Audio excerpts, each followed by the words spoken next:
Bon, la France gagne encore contre la Belgique. 3 fois en 2024 qu'on les affronte dans des compétitions différentes. 3 fois on s'impose.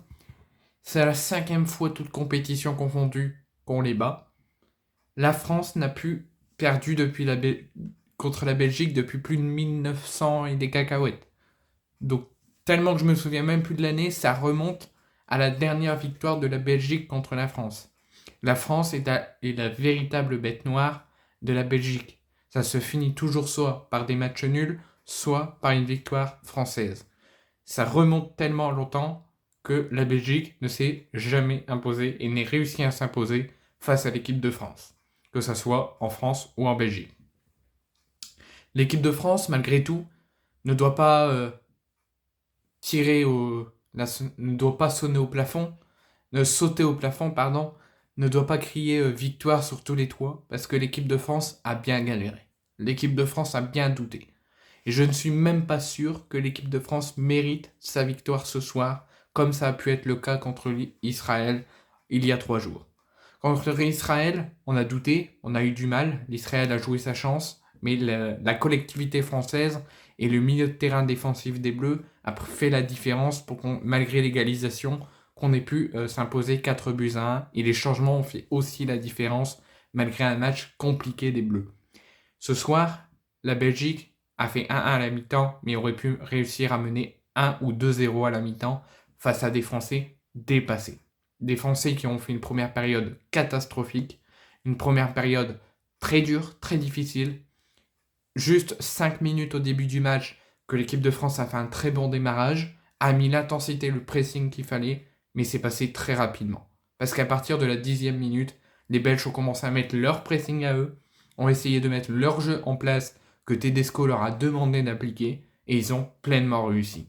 Ils ont, malheureusement, si on n'est pas mené d'un ou plus que 2 buts à la mi-temps, c'est grâce à Maignan, qui a fait de très belles parades et un très bon match, mais c'est surtout grâce au manque d'efficacité clairement voyant en cette première période et le manque de finition des Belges sur l'ensemble de la première période.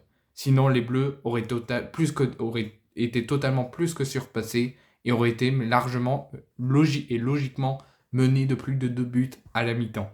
Mais grâce au football qui est pour nous ce soir, l'équipe de France a pu ouvrir le score grâce à Randal Kolo Muani et malheureusement a baissé le pied, a trop reculé, parce qu'à chaque fois qu'ils attaquaient, les Bleus n'y croyaient pas, les Bleus ne pensaient avoir aucune chance d'attaquer, et quand ils attaquaient, ils ne savaient pas quoi faire avec le ballon, ils étaient trop passifs. Les Belges, eux, ne veulent pas être passifs, veulent faire mal aux Français, donc récupérer chaque perte de balle que les Bleus devaient arriver à faire au final sur l'ensemble de la première période, a bien construit, la collectivité a bien parlé, a bien fonctionné côté belge, le jeu était foudroyant sur l'ensemble de la première mi-temps, et les Belges ont réussi à égaliser grâce à Loïs Openda dans le temps additionnel après validation de l'arbitrage vidéo, malgré que les Belges aient raté un penalty.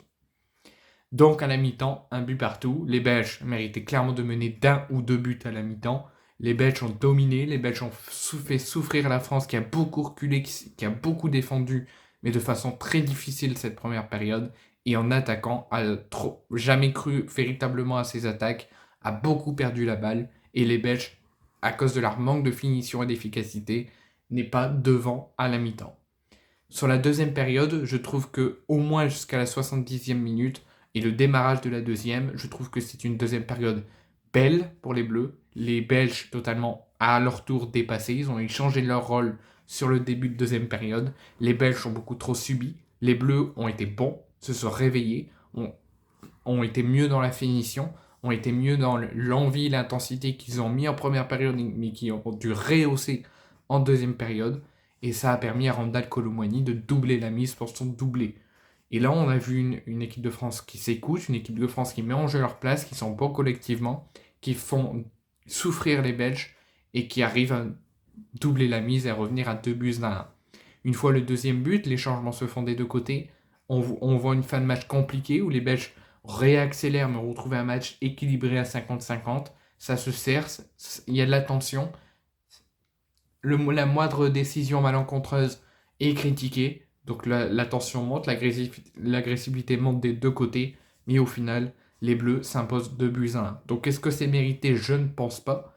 Hormis la deuxième période qui a été largement meilleure et mieux construite et mieux gérée que la première côté bleu, qui s'est mieux rattrapée après une première période très dramatique. Mais si on prend en compte que la première mi-temps, les Belges méritaient de gagner ce soir. Malgré tout, le football est fait comme ça. Le football, des fois, est contre nous, là, ils sont pour nous.